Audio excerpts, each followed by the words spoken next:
How's it going, people? Welcome back to the channel and welcome back to Box to Box. We're here, Emirates Stadium, where this Sunday, massive game. We've got Toby here. What are you covering your nose for? You're used to that shit smell around there. Stinks around here, man. What are you saying though, Stinks Tobes? around here. I'm good. I'm good. Obviously, me and Tobes, Big Six regulars. If you haven't already, make sure you guys check out the Big Six show on my channel and other channels in the near future. So make sure you guys look out for that. Tobes, we're here, Sunday, massive game. I know, man. The biggest game for a few of our fans in the season, you know, so. I think it's the biggest game, or the best game in the Premier League anyway. It might not be the biggest anymore, but definitely the best game for entertainment and just pure passion. It's the best fixture in the Premier League. So that's the only sort of positive I have about this game, that at least from a neutral perspective, I'm going to see a good game of football. I know we both have like defensive managers, but you lot tend to rise it when you're playing here in the North London derby. We got to show some fight. Nuno's first North London derby as well, so he's going to try and fire up the guys, and hopefully we get a good game, man. I just hope Spurs are on the winning side, but boy. No, I'll back that statement up. I mean, we have a Manchester derby, City United, you have Everton, Liverpool, but for me, Arsenal, Tottenham is, in terms of derbies, in terms of rivalries, in terms of passion, heart, fight, this is elite. Yeah, 100. It's crazy, like the amount of times I've come into this fixture predicting something and it just goes left, like especially at this ground. I hate this ground. Let's hope it happens again today. I hate this ground. The last time I came to watch a game here, I was so cocky, so confident. I said, yeah, Spurs were winning. It was the season when we were at Wembley, we were on a hot streak. I said, yeah, it's happening. We're just beating Real Madrid. We're doing this, we're doing that. We're gonna win. And then we come here and we just get slapped silly. So it's like, you just gotta humble yourself now when you come to this ground. But that being said, the team that are in this stadium are dead. They're dead food, but we're dead as well. So you know what, it's one of them ones where... So let me stop you there. The team that Arsenal put out in the past 2 weeks, it's very different. And you see me, you know I'm very critical of Arsenal, but when I look at the same two lineups against Norwich and Burnley, I see fresh. I see a starting 11 that hasn't been tainted by mistakes in the last few years, the decline. We don't have a Mustafi there, Kolasinac, Xhaka, Ozil, Bellerin, you know, fresh. But to you still see it the same sort of way? Is that because of the players or the manager? It's largely because of the manager, because I think you're right. Personnel-wise, if I look at your starting 11 against Burnley, there's a lot of players on a football level that I like. I like Odegaard. I like Emil Smith-Rowe. I like Thomas Partey. I like Kieran Tierney. I like Tomiyasu. I wanted him at Spurs. I saw you speaking about him. I wanted him at Spurs, and that was without really watching much of him, because when I did my research on him, I like a player like him who's really good in possession. And what surprised me, I know it's Norwich, I know it's Burnley, but like defensively, he's showing that he can actually do the dirty work well, and he's actually elegant in possession as well. So we needed someone like that in our defence, and I'm just annoyed that we didn't sign him. But yeah, the personnel, back on the personnel, I think it's good. But your manager, bro, how many times have I been pamming this guy? Yeah, since last season. The guy is a shit manager. He is shit. Like, he's actually crap.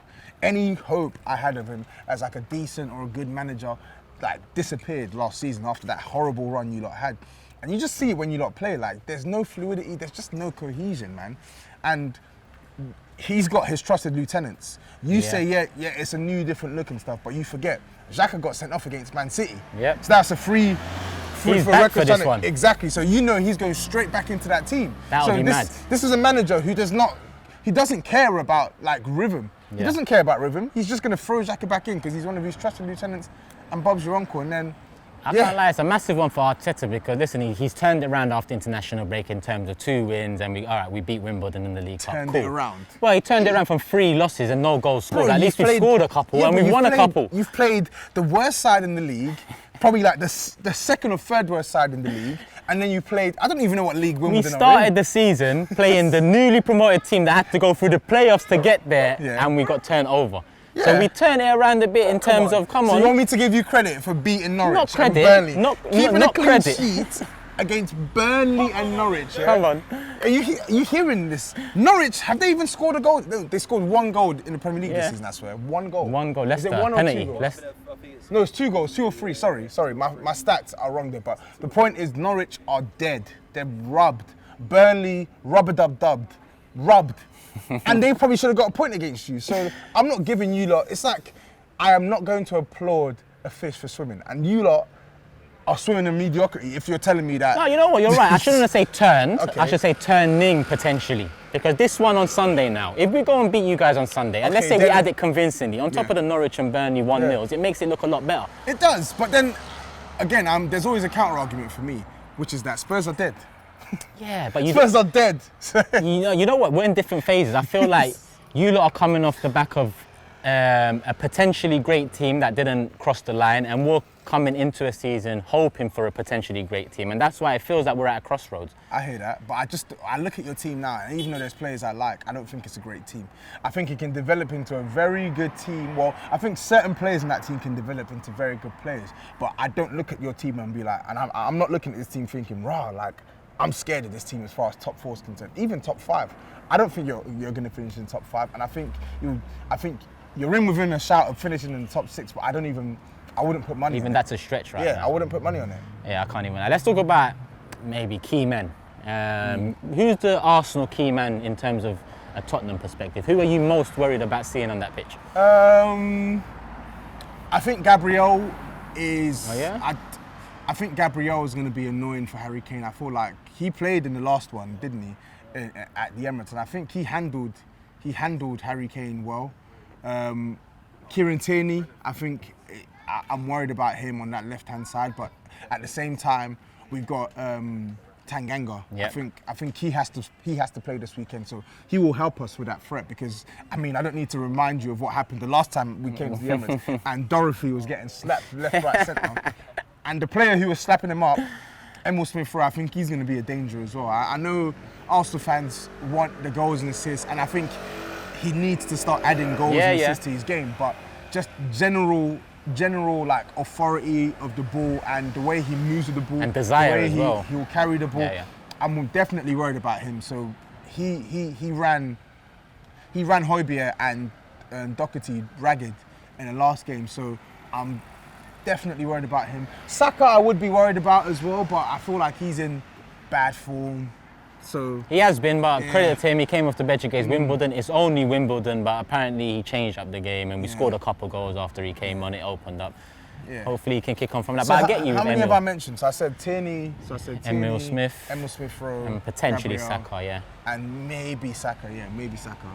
Obviously Aubameyang. Aubameyang has actually scored a few against us, but again, not really in the best of form. So I can't really. But on form, I think Oba, Kane, in similar positions in terms of the start of the season, they haven't hit the ground running. Yeah, 100%. Kane scored his first goal of the season against Wolves the other night in the League Cup. First goal of the season was against, you probably won't even know this because we played those... packets of Ferrero Rocher, I forgot about them, man. How can I forget? Yeah, he scored 2 against them and then he scored 1 against Wolves. So yeah, listen, he's got to turn up sometime. Let's hope he turns up this weekend. So.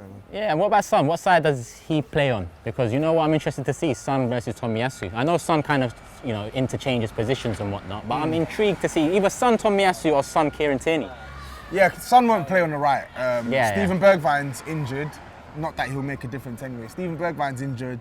Moura's doubtful. So I think he's going to have to play Son on the left, and either Lo Celso or Brian Hill will probably take up that right spot.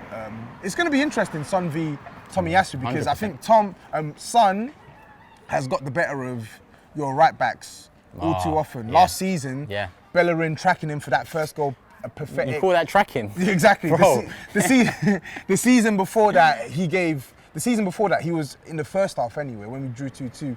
He was running rings around Maitland-Niles and some of your centre-backs as well before his influence faded in the second half. So it'll be interesting.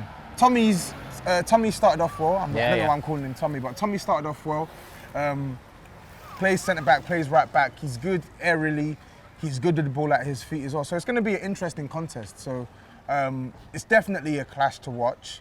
But I think the biggest clash will be in the midfield, 100%. I think. Yeah, I think. Yeah, biggest clash will be in the midfield. I think midfield was what. Does Ndombele start for you? He will definitely start. He'll definitely start, 100%, 100%. He has to start. I know he had a bit of a disaster class after he scored yesterday in the second half anyway, because he was just towards the end of the first half and the whole second half he was terrible. Yeah, against Wolves, But he has to play because he can do things on the pitch that none of our midfielders can do. Højbjerg will obviously start.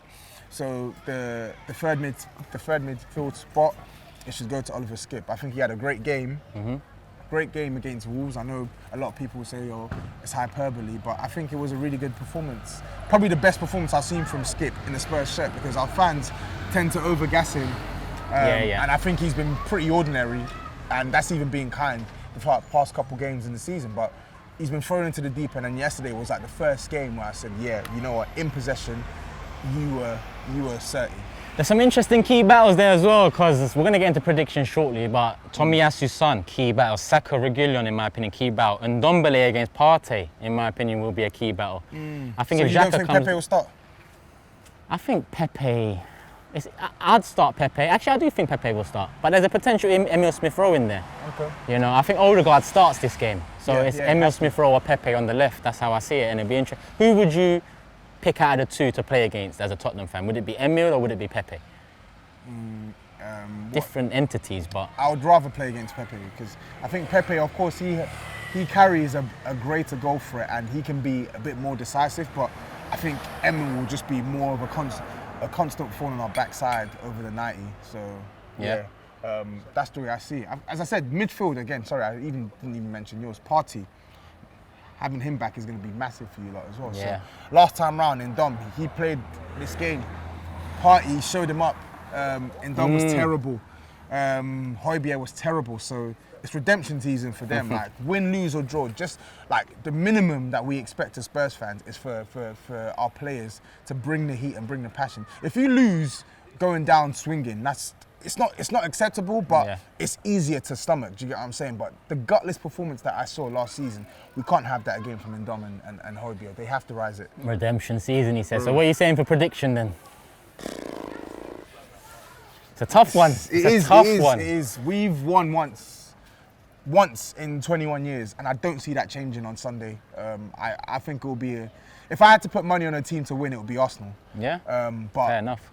Maybe I'm going to say, you know what, let's go for a draw. I think it's going to end 2-2. Let's go for a Desmond. Yeah, you know what, I think draw is the safe bet, because I keep on leaning towards a draw, but I just want to stick my neck on the line for once. And if I'm going to do it in any game, I'm going to do it in the Tottenham game. And I think, okay, we had a debate about has Arteta turned it round or is he turning it round? I agree with you there. He's potentially turning it round against Tottenham. If we couple up a good win with a good performance, then, you know, Arteta and the name around him, okay, it doesn't change, but it looks different to what it was before the international break. So I'm just going to go for I told you earlier, I predicted 3-1 on one podcast, 2-1 on another one. I said I might do 1-1 here, but I'm not. I'm going to stick with 2-1 Arsenal. Okay. Neck on the line, skullduggery, allow me. Don't allow him. 2-1 Arsenal, that's what I'm going for. Cool. Yeah? Fair, yeah. And people, Tobes' channel in the description below, my channel for Big Six in the description below. Keep up to date with notifications, put the notifications bell on as usual, support Tobes' channel, because I'm going to be on there throughout the season. So love for the love as always, hit the like button, share, subscribe, do all of that people, and we'll be back soon.